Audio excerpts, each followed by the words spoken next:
So you want to get rich, earn a lot of money, achieve financial freedom. Have you found yourself asking these questions but not knowing how to get there? You work a job and in the end, when you get the paycheck, you feel as if it's not enough for anything. You have put a lot of effort into the job and end up with just barely enough to get by. You've seen other people enjoying the good life in Instagram, Facebook and YouTube. You want to have those cars, parties and a big house. You might start asking from yourself, how did they do it?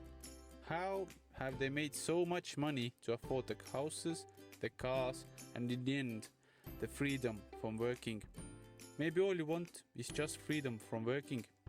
Today, we will look into the key principles from the book Rich Dad, Poor Dad by Robert Kiyosaki.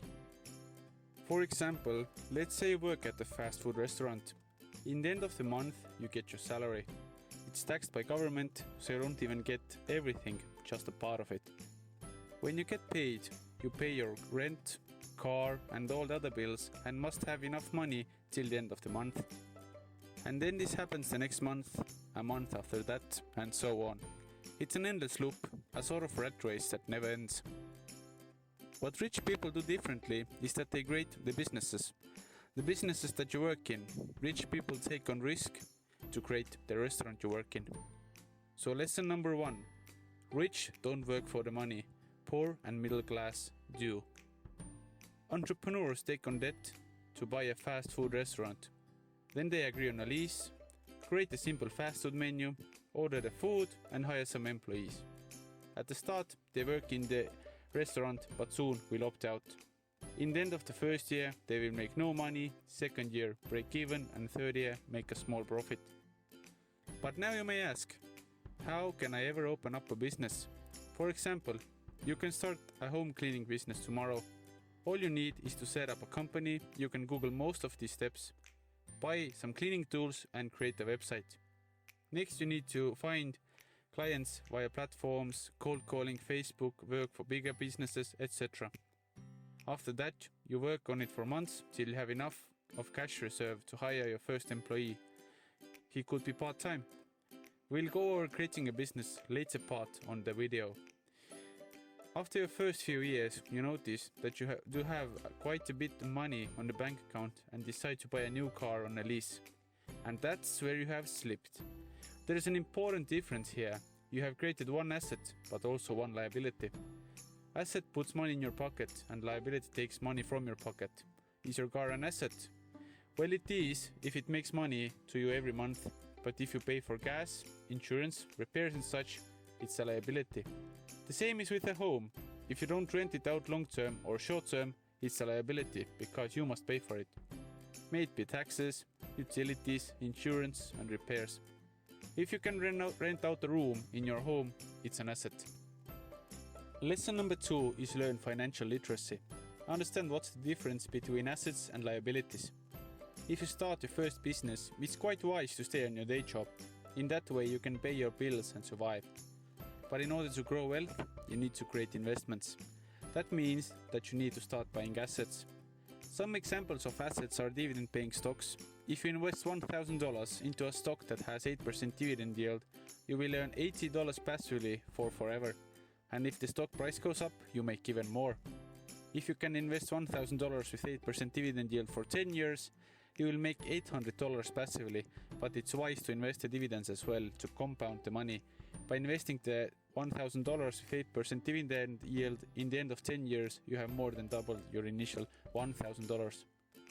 You can loan out money for extra income. The higher the interest rate, the higher the risk. Lower range are bonds and higher ranges are for loans to individuals. If you're looking to grow your initial capital and are willing to take the risk, it's okay to look into more aggressive investments than passive. If you want to buy something for yourself, it's best if your cash flow from assets can cover the debt service on the luxury items like houses, cars and vacations.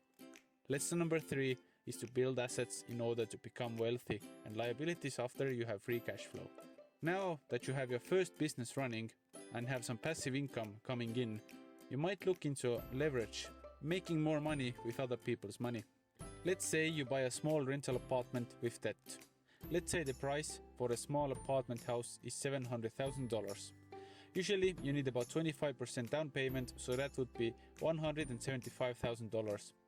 The rest you are loaned by the bank. Monthly payment on it with interest is about $7,000 per month.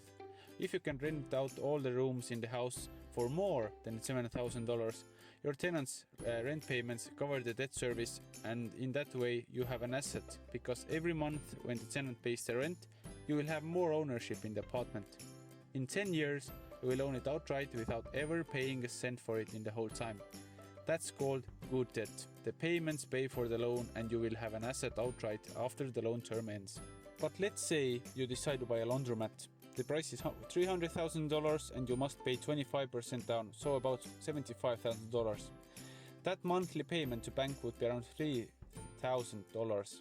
After the first 6 months, you made a total of $10,000 from the laundromat, but you must pay to the bank a total of $18,000. You are losing money on your investment. That's called a bad debt. So there's a massive difference when using leverage. Before taking on a loan for an investment, look past the numbers. Make sure that they make sense. If you've never seen someone in the asset you'd like to buy, it's probably not the best investment. Lesson number 4. There's a big difference between good debt and bad debt.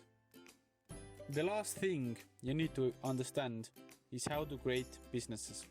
How to find opportunities.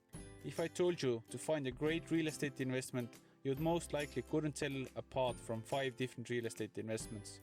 It takes time and learning to see opportunities all around you. In reality, there is money everywhere to be made. At first, you must understand what you're good at. What's your work experience? With your work experience, you most likely have seen common problems or seen what could be done better. That's the opportunity you're looking out for. Write down the problems you've encountered and write down step by step what could be possible solutions to it and how could you do it. If as of right now you don't have any ideas what you could do, I'll give you 5. Loan cutting, construction, cleaning, transport and real estate brokering. With all of those, you need clients who pay you money. To find out what could be the average cost, just Google one of those options in your area. If needed, give a call to the local business and ask about the prices of services. Now that you know the average prices, you can set your own prices for your services. You can find clients by offering your services to a bigger company in your sector. For example, work as a broker for a big firm, offer cleaning or construction services to a bigger competitor. Most of the time, they are looking for smaller businesses because of the smaller price and less problems. They need one less worker and they can earn more profit on the same amount of work. So offer your services to different bigger competitors at first. Option 2 is to look into government contracts. Your city and government are putting out hundreds of contracts all the time. You just don't know about them yet. With quick Googling, you can find the top sites and make bids on the contract. Contracts will always have profit written in them as well, and in the end you don't have to risk that your company won't be paid, because government will always pay for its contracts. Once you've locked down first few, the next ones will be even easier to get. Third option is advertising. You can create your own website. If you know nothing about it, look up some tutorials and you'll find plenty.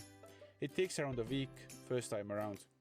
You can create Facebook page for your business, Instagram page and so on. You can advertise for free and grow slowly, or you can use some of your savings to boost growth. With $100, you can get good results depending on what you're advertising. In large, it doesn't matter too much what business you'd like to start. It could be those 5, but you can do anything else too. Those 3 ways are the top options to create revenue for a business that you can buy stocks, real estate and other investments down the road. Lesson number 5 is to look out for opportunities and create solutions to problems. There are many ways to find your first clients and for you to start your first side hustle, to make some real cash. These lessons will be a good starting point for you to create your first real assets and for you to earn your financial freedom. I wish you best of luck on your journey. There are some helpful links down below. Have a great day and we will see you next time.